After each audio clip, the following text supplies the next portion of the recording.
पद रत्नाकर जी का पाठ, पद संख्या 1508। महाभाव रसराज के मधुर मनोहर भाव। महाभाव रसराज के मधुर मनोहर भाव। दिव्य मधुरतम राग में दैन्य विभूषित चाँद। दिव्य मधुरतम राग में दैन्य विभूषित चाँद। दोनों के लिए सहज सभी कर त्याग। दोनों के लिए सहज सभी कर त्याग। सहज सभी कर त्याग। सहज सभी कर त्याग। सुखद परस पर बन रहे छलक रहा अनुराग। सुखद परस पर बन रहे छलक रहा अनुराग। दोनों के सदा प्रेमी प्रेष्ठ महान। दोनों के सदा प्रेमी प्रेष्ठ महान। प्रेमी प्रेष्ठ महान। नित्य अनंत अचिंत्य शुचि अनिर्वाच्य रसखान। नित्य अनंत अचिंत्य शुचि अनिर्वाच्य रसखान। सुख दुख दोनों ही सुखद प्रियतम सुख के हेतु। सुख दुख दोनों ही सुखद प्रियतम सुख के हेतु। प्रियतम सुख के हेतु। अन्य सभी टूटे सहज मिथ्या निज सुख से तू। अन्य सभी टूटे सहज मिथ्या निज सुख से। राधा माधव प्रेम रस वाचा चेत अतीत। राधा माधव प्रेम रस वाचा चेत अतीत। वाचा चेत अतीत। करते शाखा चंद्र से इंगित सोलह गीत। करते शाखा चंद्र से इंगित सोलह गीत। राधा राधा राधा राधा राधा राधा।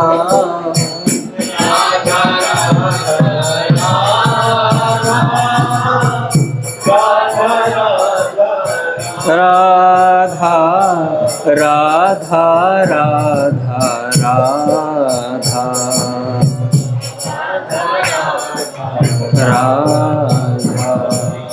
राधा राधा राधा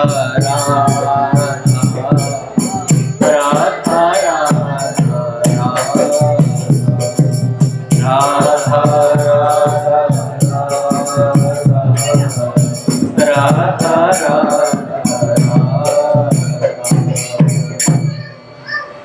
श्री राधा माधव सरकार की जय। पूज्य श्री भाई जी महाराज की जय। पूज्य श्री राधा बाबा की जय। पूज्य मैया की जय। अपने प्यारे भैया की जय। पूज्य दादा की जय। भक्तवत्सल भगवान की जय। हरि बोल। बड़े सौभाग्य का क्षण है कि आज भी हमें सत्संग और कीर्तन का परम लाभ प्राप्त हो। पहले संतों के कुछ वाक्य सुनते हैं, तो उसके बाद पूज्य श्री घनश्याम दास ठाकुर जी का जीवन चरित्र आगे सुनें।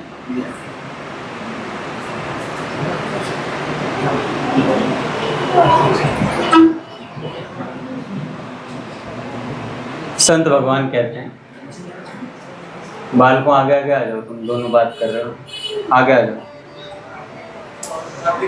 आगे आ जाओ, आ जाओ, आगे आगे आ जाओ, सब आगे आ जाओ, कुछ आगे आ जाओ, सब आगे आगे आ जाओ, बहुत जगह है।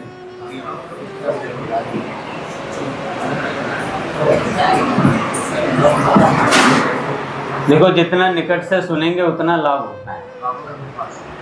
इसकी कोई दिक्कत हो वो अलग बात है कि भाई सहारा लेके बैठना होता है, लेकिन जैसे कोई दिक्कत नहीं है उसको कोई परेशानी नहीं होनी चाहिए आगे।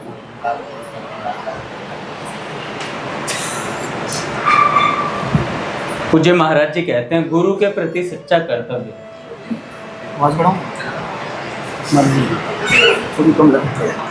गुरु को दुख देने वाला कोई आचरण ऐसा ना करे और गुरु के दिए साधन को श्रद्धा से अपनाए। अपने जीवन को गुरु की प्रसन्नता के योग्य बनाए। हर परिस्थिति में विश्वास रखें कि भगवान हमारे साथ हैं। जो होगा भगवान के विधान से होगा। उनकी व्यवस्था अंततः हमारे मंगल के लिए ही होती है। अहंकार छोड़कर भगवान के चरणों में समर्पित हो। जब अपने प्रयास छोटे पड़ जाएं, प्रभु का आश्रय लें। भाव रखें, प्रभु अब आप ही मुझे संभालिए। जब अपने प्रयास छोटे पड़ जाएं, तो भगवान के सहारे हो जाइए। केवल यह कहना पर्याप्त नहीं कि भगवान मेरे हैं। हृदय में दृढ़ भाव रखें, मैं भगवान का हूँ। एक बड़ी खास बात है, ये स्वामी जी महाराज बहुत जोर देते हैं इस पर, पूज्य स्वामी श्री राम सुखदास जी महाराज, कि हो ही राम को नाम जपी तुलसी तज कुसमाज। मतलब कुसंग छोड़ना है, पर कब? पहले हो जाए भगवान के। पूज्य श्री प्रेमानंद जी महाराज भी कल कह रहे थे, किसी साधक ने पूछा कि महाराज मेरे में तो इतने दोष हैं और मैं सुधर नहीं पा रहा हूँ बिल्कुल भी। कह रहे इस भाव को छोड़ दो। सबसे पहले यह भाव पकड़ो कि हम श्री जी के हैं, हम भगवान के हैं, और जैसे ये भाव आएगा हम भगवान के हैं तो बात बननी शुरू हो जाएगी। मैं भगवान का हूं, इसी भाव से भगवान का स्मरण सहज होने लगता है। धन, परिवार, घर और शरीर को भगवान का माने। संसार का उपयोग करें लेकिन उसमें आसक्त ना हो। अपनी ममता धीरे धीरे भगवान की ओर बढ़ानी। नाम जप को जीवन का आधार बना लें। मन भटके तो भी नाम जप बंद मत करें, चलते रहना चाहिए जबरदस्ती। नाम को बार बार प्रेम से लेते रहें। निरंतर अभ्यास से नाम जीवन की धड़कन बन सकता है। संसार का नुकसान हो तो जितनी चिंता होती है उतनी ही चिंता नाम छूटने पर होनी चाहिए। जितनी चिंता संसार के छूटने पर होती है उतनी चिंता नाम छूटने पर होनी चाहिए। अपनी माला और नाम जप का नियम बनाएं। चलते फिरते राधा राधा करते रहें। साधन भजन में प्रमाद न करें। आज मन लगा तो भजन बहुत बढ़िया, कल नहीं लगा तो माला छोड़ दी। ऐसा ना करें। गुरु द्वारा दिए साधन में नियम होना चाहिए भाई। मन ना लगे तब भी साधना करते रहो। भक्ति बढ़े तो अहंकार घटना चाहिए, ये परीक्षा है। मैं बड़ा भक्त हूं, ऐसा अभिमान भक्ति में बाधक है। दूसरे भक्तों को देखकर ईर्ष्या नहीं, प्रेरणा लें। सच्ची भक्ति में दीनता और विनम्रता आती है। और सबसे बड़ी बात तो है सत्संग का महत्व समझें। संतों का संग मन को भगवान की ओर धकेलता है। संतों का संग मन को भगवान की तरफ धकेलता है। सत्संग सुने, नाम जप करें, भक्तों के चरित्र पढ़ें। संत संग से भक्ति और विवेक दोनों बढ़ते हैं। नवधा भक्ति आती है। भागवत जी में श्रवण, कीर्तन, स्मरण और सेवा को अपनाएं। अर्चन, वंदनम, दास्य और सख्य भाव विकसित करें। और कुछ ना हो तो इन सब में से एक पकड़ लें, किसी एक को पकड़ें जो आपको अच्छी लगती है। निंदा से स्वयं को बचाएं। दूसरों के दोष देखने और उनकी निंदा करने से बचें। दोष दिखाई दें तो भगवान से अपने मन की शुद्धि मांगें। दूसरों को सुधारने से पहले अपने हृदय का सुधार कर लें।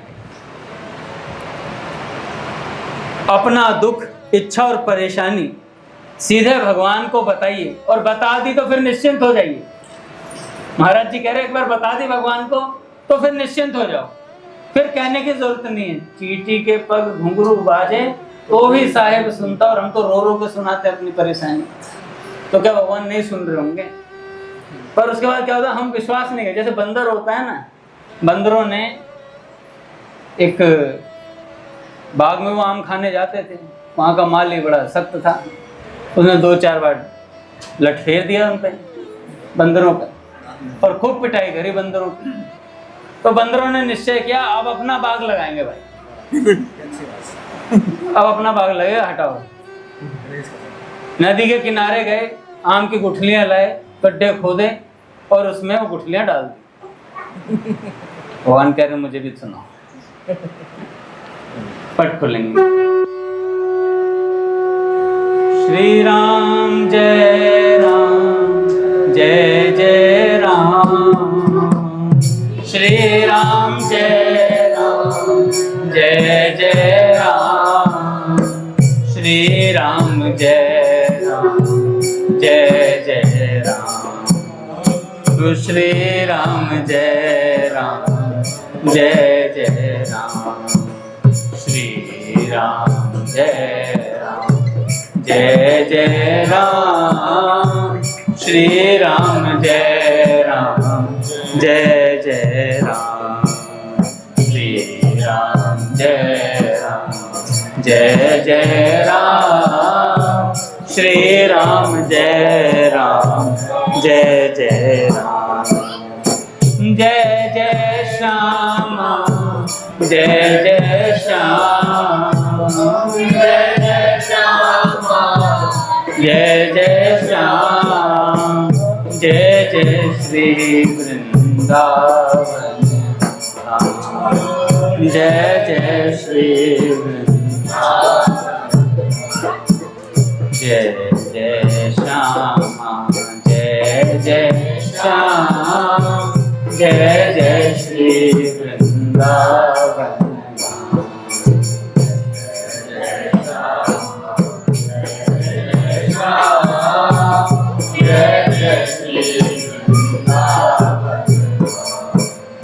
राधा माधव सरकार की जय। तो भाई बंदरों ने गुठलियां गड्ढे खोद खोद के उसमें बो दी। अब अगले दिन आए तो कुछ नहीं हुआ। तो उगने में टाइम लगता है उसमें। आकर फिर से खोदी, देखा यार गुठली में तो कुछ निकला ही नहीं। फिर वापस दबा दी। फिर अगले दिन फिर आए। अब महीने भर लगे रहे। अरे यार गुठलियां उग क्यों नहीं रही? और उगे कैसे? रोज तो गड्ढा फिर खोद दें। तो ऐसी हमारी हालत है। एक बार भगवान पर विश्वास कर लिया तो कर लिया, फिर बार बार भगवान को चेक क्या करना। अब विश्वास, स्वामी जी महाराज कहते हैं नूनुच नहीं होनी चाहिए भाई। नूनुच का मतलब भगवान पर एक बार कह दिया हमें विश्वास हो गया तो फिर उसके बाद चेक नहीं करना है। अब परिस्थिति अनुकूल आए या प्रतिकूल आए, ये भगवान की भेजी हुई आ रही है। अगर नहीं लग रही है भेजी हुई आ रही है तो सहना सीखें। तो जब श्री प्रेमानंद जी महाराज कहते हैं थोड़ा शांत हो जाएं, थोड़े दिन के लिए चुप हो जाओ, शांति पकड़ दो एकदम से। कहते नाथ मैंने आपसे कह दिया, मेरे हृदय की बात आप जानते हैं और आप सब कुछ करने में सर्वसमर्थ हैं। अब मैं तो कुछ कर सकता नहीं, अब तो अपने हाथ खड़े कर दिए। बस भगवान यहीं तक देखते हैं साधक कि ये कब हाथ खड़ा कर दे और कह दे नाथ अब मेरे बस की नहीं।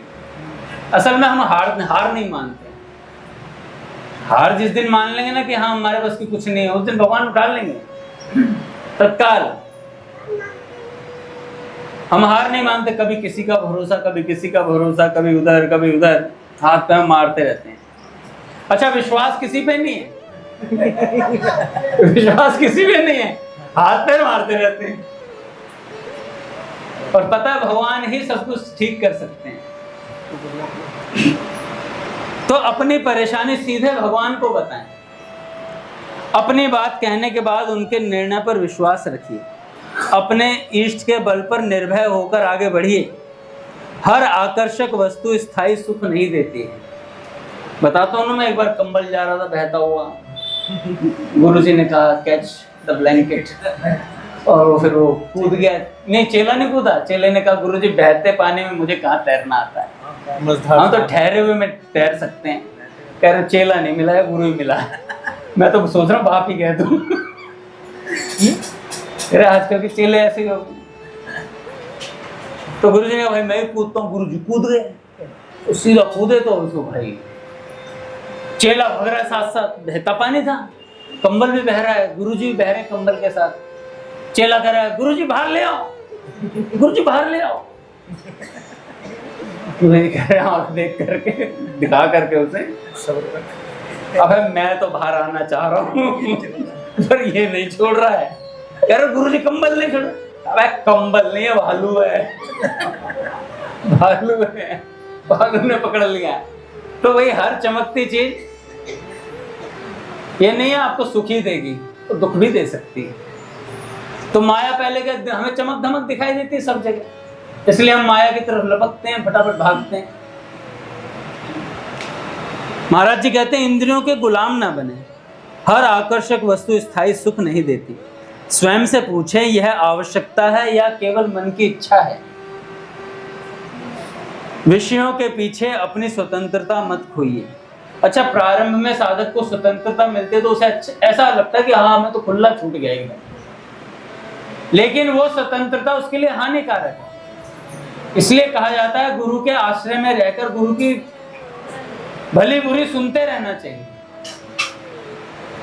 और मैं कल की बात परसों की मैं पढ़ रहा था महाराज जी के प्रवचन में। महाराज जी ने कहा कि जो सबसे निकट साधक होता है ना, गुरु जी का जो खास चेला होता है, गुरु जी हमेशा उसी पे बिगड़ते रहते हैं। देखना उसकी हमेशा खाट खड़ी रहेगी, उसकी रेल बनाई जाती है अच्छे से। तो उसे क्या करना होता है, उसे गुरु ही छैनी है, गुरु ही हथौड़ा है, सब कुछ गुरु है। वो तुम्हारा जहाँ बनावट हो रही है तुम्हारी, बढ़िया से एक मनुष्य बनाया जाएगा तुम्हें, बढ़िया साधक के रूप में तरह से। अभी हम मनुष्य भी नहीं है, हम बहुत बढ़िया जानवर हैं, बस यह मनुष्य की आकृति में। हृदय हमारा भी जानवरों वाला ही। हाँ सच में। संसार का सम्मान और अपमान दोनों अस्थायी हैं। लक्ष्य भगवान के चरण हैं, लोगों की राय नहीं। भगवान का मार्ग किसी भी परिस्थिति में न छोड़ें। कई बार सम्मान मिलता तो फूल जाते हैं और अपमान होता तो सिकुड़ जाते हैं। यही चलता है, सामने वाले से फूल जाते हैं और सामने वाले का अपमान हो तो हम फूल जाते हैं, और अपना अपमान हो तो वो फूल जाते हैं। मस्त चल रहा है। बाधा आए तो केवल उसे हटाने की प्रार्थना न करें, सोचें प्रभु इसमें भी आपका कोई मंगल होगा। कर्तव्य करते हुए परिणाम भगवान पर छोड़ दें। गृहस्थी है तो नौकरी और व्यापार करते हुए भी भजन करें। अपने प्रत्येक कर्म को भगवान के चरणों में समर्पित करें। श्री कृष्ण अर्पणमस्तु। बस जीवन का ये सूत्र अपना लें। भगवान का आश्रय लो, नाम जप करो, सत्संग करो, संसार में रहो लेकिन हृदय भगवान में रहे। संसार में रहो लेकिन हृदय भगवान में रहे। हर समय भाव रखो मैं भगवान का हूं और भगवान मेरे अपने हैं। दिखावटी बने पे ज्यादा ना जाए। आजकल बाहरी दिखावा बहुत है, बगलबंदी ले, जूती चोंच वाली, और अंदर एकदम खालीपन है एकदम। भगवान नहीं, भगवान के लिए आंसू नहीं है, याद नहीं आती, भाई जी बाबा के कहलाते हैं, भाई जी बाबा के बारे में नहीं पढ़ते, पूरे दिन भाई जी बाबा की याद नहीं आती, पता ही नहीं है गुरुजन बस आए और एक ढर्रा चल रहा है, सुबह हुई शाम हुई जिंदगी हुई तमाम हुई, खेल सा चल रहा है, मतलब क्या कर्म कांड हो जाता है ना, ऐसे भक्ति हो जाती है धीरे धीरे। इसलिए नित्य नूतन चाहिए हमें कुछ। नित्य नूतन कहाँ से मिलेगा? भगवान की वार्ताओं से मिलता है। संतों महात्माओं के पास वो खजाना है, फक्र आदि कुल्ली विच रब दिसदा है। तो उनके कमंडलों में भगवान घूम रहे हैं भाई। कल मैं महादेव जी को बता रहा था,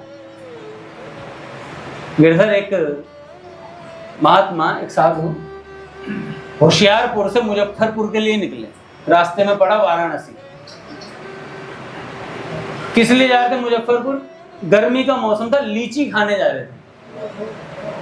सुना वहां की लीची बहुत अच्छी फेमस है, तो लीची खाने के लिए कहां से? होशियारपुर से। रास्ते में वाराणसी में रुके तो मणिकर्णिका घाट पे अवधूत लेटा हुआ था, महात्मा थे वो भी, पर ऐसा लगा था कोई भिखारी लेटा हो और शरीर पे ऐसी मक्खियां भिनभिना रही है। तो जो मुजफ्फरपुर जा रहे थे महात्मा, उन्होंने उन्हें अवधूत को देखकर कहा, हे बाबा, ऐसे ही पड़ा रहता, अपनी मक्खी तो उड़ा ले। तो बाबा ने कहा, अबे पहले तो अपनी लीची की मक्खी को तो उड़ा ले।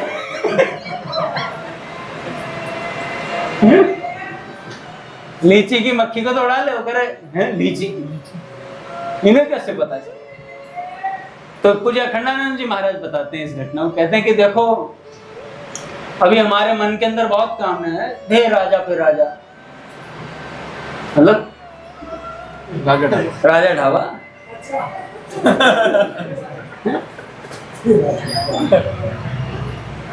पहले हम आनंद ढाबे पे जाते थे, आनंद का आनंद खत्म हो गया। हमने कहा राजा के पास आनंद होगा। दीन कहे दुख धनवान सुखी, धनवान कहे सुख राजा को भारी, और राजा कहे महाराजा सुखी, महाराजा कहे सुख इंद्र को भारी, इंद्र कहे सुख चतुरानन को, ब्रह्मा कहे सुख शंकर को भारी, विष्णु को भारी, तुलसीदास विचार करे हरि भजन बिना सब जीव दुखारे। क्या बात है, याद है भाई हम सबको।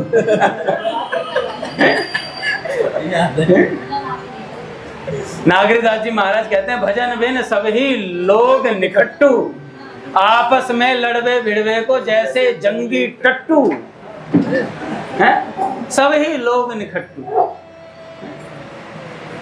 ऐसी बात तो दिखावे भी मत जाए। अवधूत ने कहा, पहले अपनी लीची की मक्खी तो उड़ा ले। मक्खी उड़ाएगा हमारी। तो ऐसी बात है भैया, भगवान के भरोसे पे और भगवान के नाम में बड़ा बल है। एक बार क्या हुआ गिरधर, एक महात्मा जा रहे थे कहीं से, जंगल का रास्ता था, तो वहां पर महादेव जी डीजे बज रहा था, Who let the dogs out?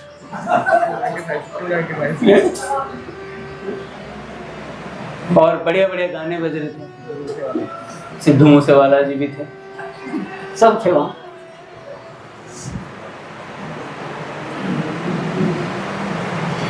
और बढ़िया क्या चल रहा, बारात की तैयारी चल रही थी। नहीं, बारात में बारात आ रही थी कहीं से, तो उसकी तैयारी में जो भूत थे, भूत प्रेत थे, वो लड़की वाले थे, तो उनकी बिटिया थी भूतनी, उसका विवाह था। तो बिटिया से बोला, बिटिया श्रृंगार कर ले अच्छा से। पापा श्रृंगार ऑलरेडी है, नहीं क्या मेकअप करवाए हो थोड़ा सा, वो प्लास्टर ऑफ पेरिस जो लगता है पीओपी, वो जाकर एक बार चले जाओ बेटा। तो यहाँ पापा हो गया सब बढ़िया से, और बढ़िया तैयारी चल रही है, डीजे बज रहा है, खाने पीने की बढ़िया व्यवस्था है, और जो आसपास के जो पड़ोसी हैं वो भी बढ़िया खाने में लगे हुए हैं। महात्मा जी बगल से निकल रहे थे,